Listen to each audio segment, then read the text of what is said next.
What's your perspective on the Trump assassination attempt? We didn't have Twitter 50 years ago, and we didn't have independent people being able to just upload something off of their phone.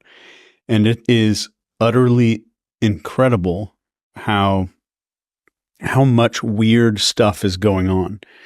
We've got this guy who's able to be on top of this building. He was in a BlackRock financial commercial before. This weird amounts of things that don't really add up.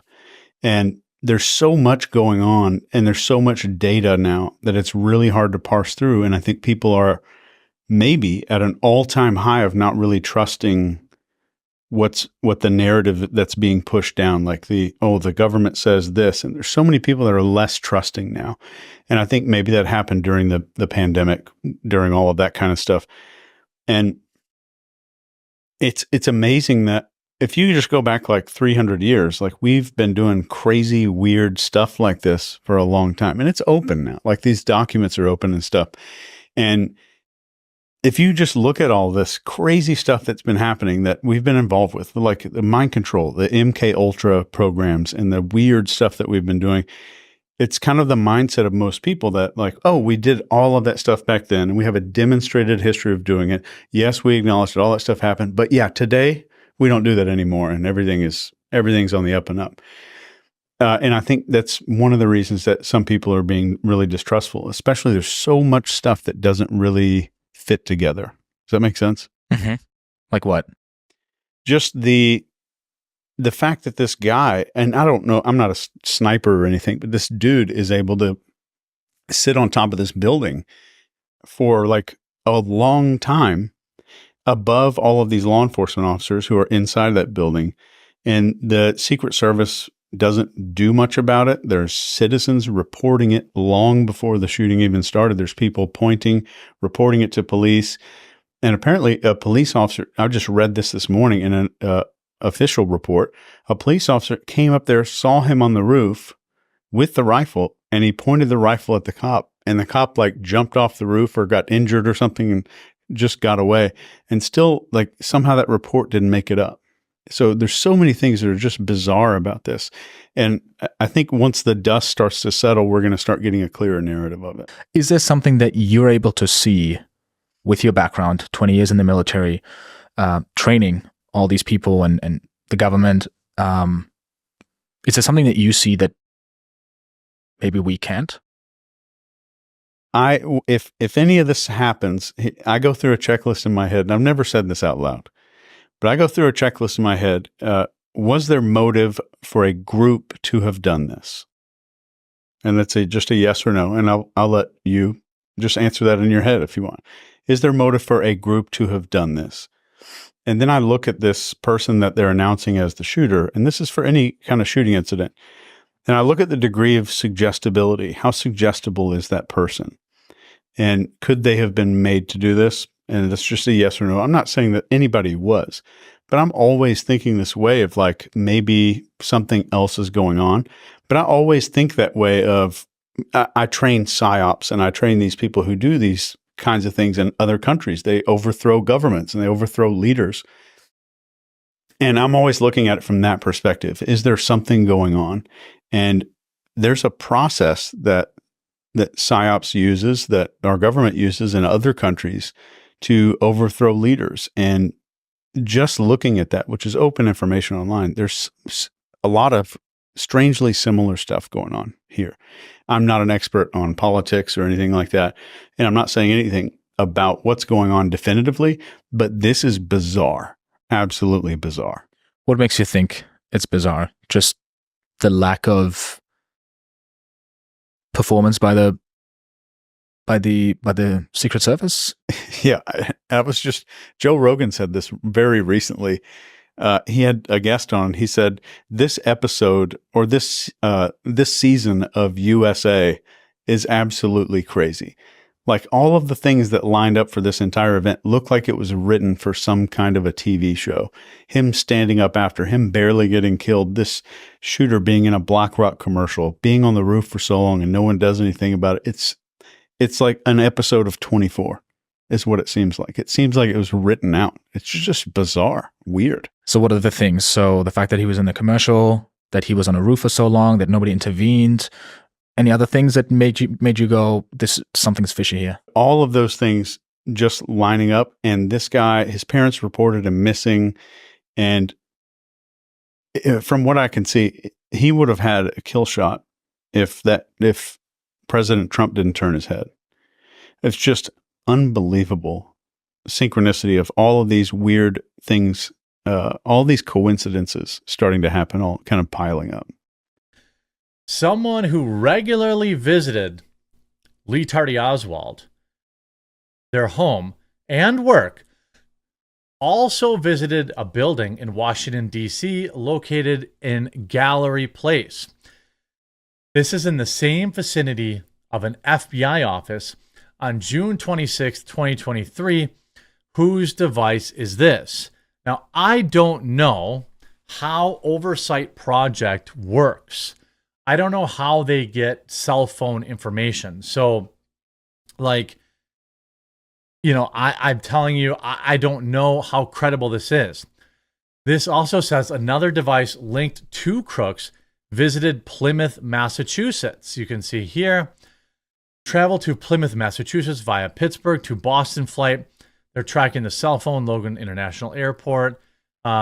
We found a device linked to Crooks's work that traveled to Butler, PA on July 4th and July 8th. So we could be looking at someone who had went there multiple times in the weeks leading up to the rally to plan. Nobody noticed them. On August 30th, one device linked to Crook visited Allegheny Arms. So that's where I think he got his ammo. Then here's all the relevant locations within Bethel Park, Pennsylvania that are linked to both Crooks' home and place of work. For those that are tracking this type of data, we identified devices that were located at Crooks' home and his work within the past year. There were at least 9 devices linked to these AD-IDs. We are willing to cooperate with legitimate investigations to share further information. For the protection of whistleblowers and our investigations, we will not be sharing further information with the Congressional Task Force due to the connective tissue between that entity and the FBI, U.S. Secret Service, and other entities. Unusual. Usually the stories would start to come together, but they're almost getting farther apart.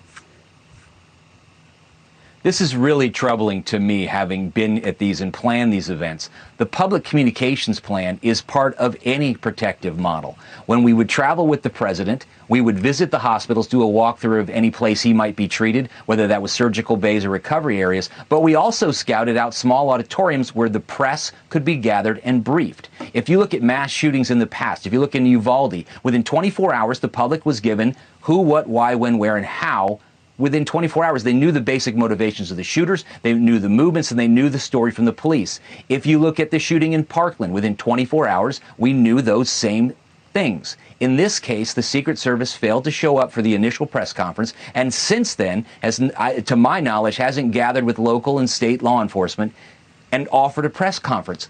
Tonight, whistleblowers have come forward to Missouri Senator Josh Hawley with very serious allegations, including that the rally was classified as only a loose security event, and many people protecting Trump were not even Secret Service agents at all. We need answers to that and a lot of other questions. Senator Josh Hawley, he actually traveled to Butler, Pennsylvania. He met with local officials to see firsthand the building and the sniper, the one they scaled, trying to assassinate President Trump. Senator Hawley joins us now. Senator, my understanding is it hardly was a pitch roof. I could look at it and tell you, as a guy that fell off a roof 3 stories, it's not a pitch roof. Number one. Number two, if they knew it was a threat and they didn't want their agents on it, I could live with that. Why weren't there sniper eyes on it? Why weren't there agents surrounding the perimeter? Why did they keep telling us it's outside the perimeter? 130 yards is not outside the perimeter. The perimeter would be defined as any distance that any harm can be brought to a primary, in this case, Donald Trump, that you're protecting. So, and why are they blaming local law enforcement? That's not their job. Well, I can tell you, Sean, I saw it today ahead of the Senate committee hearings on this. I went to go see myself. I went to the grounds. I went to the site because, frankly, I don't trust the FBI and the Secret Service to give us the real story. I want to see it myself. And you are right. That roof, it's hardly pitched at all. It's at a slight slant. And I'll tell you this, Sean, I couldn't believe how close it is to where Trump was. I stood right where Trump stood, looked over at that building. I mean, it is 100, 150 yards max. It is a clear line of sight from where President Trump was to that building. And the whistleblowers, Sean, what they have told me is unbelievable. It's that they were not patrolling the perimeter with canines as they were supposed to do. They were not patrolling the crowd. They weren't adequately keeping the area around the stage safe. And of course, we know that they didn't have eyes on that roof and that building. It's unbelievable. It really is. Tell us what these whistleblowers are telling you that is most alarming to you. Well, one thing is that most of the detail assigned to Trump that day and to that rally were not Secret Service, that most of them were from other federal agencies, including Homeland Security. And Sean, they weren't prepared.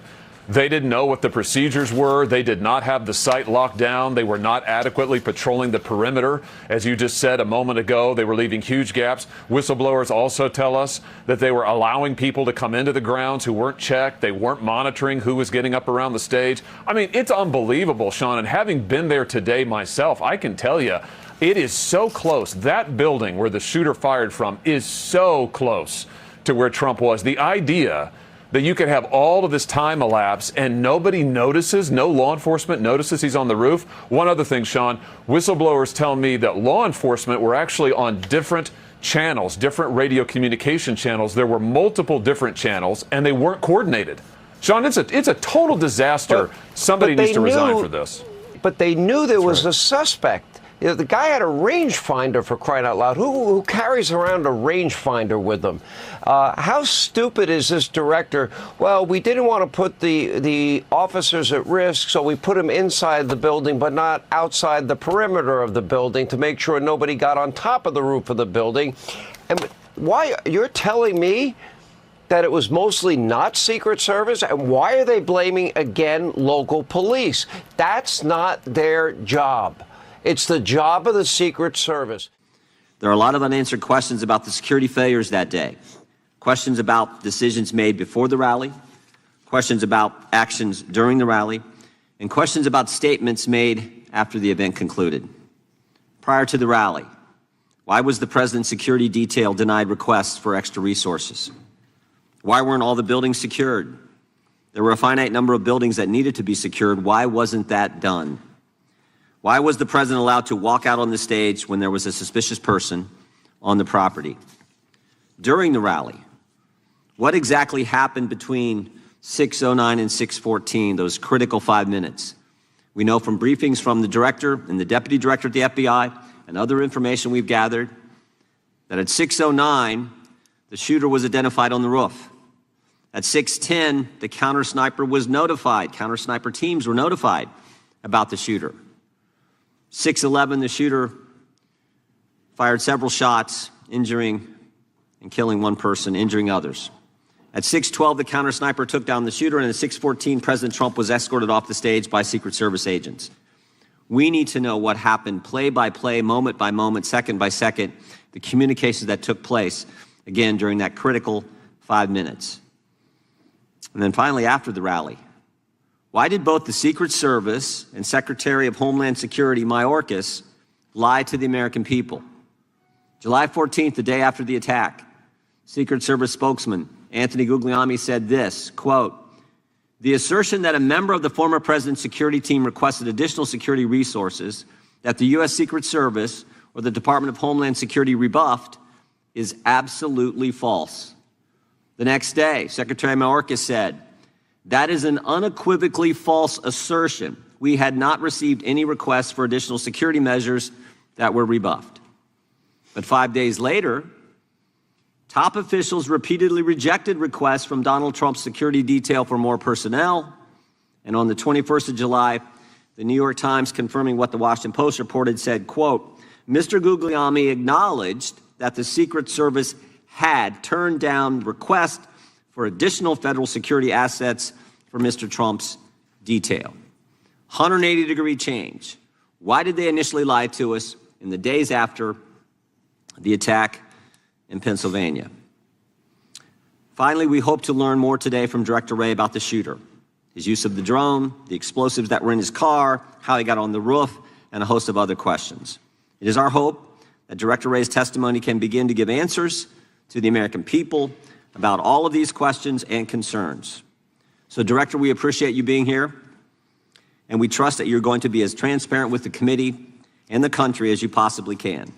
And I'm sure you understand that a significant portion of the country has a healthy skepticism regarding the FBI's ability to conduct a fair, honest, open, and transparent investigation. And that skepticism is based on what they've witnessed over the past several years. The American people have seen a Biden-Harris Justice Department that can't tell us who planted the pipe bombs on January 6th, that can't tell us who leaked the Dobbs opinion, and that can't tell us who put cocaine at the White House. A Biden-Harris Justice Department who raided President Trump's home, Biden-Harris Justice Department who worked with social media companies to censor Americans, Biden-Harris Justice Department who let the country believe that the Hunter Biden laptop was misinformation when they knew at the time it was authentic, and maybe most importantly, a Biden-Harris Justice Department who retaliated against whistleblowers who came to this committee and spoke to us about these issues. Last week, we sent you 12 questions about what occurred on July 13th. We expect you to answer those questions and the others that I've just outlined. And again, we thank you for being here today and appreciate your willingness to answer the questions that the committee is going to have. And with that, I would yield to the ranking member for an opening statement.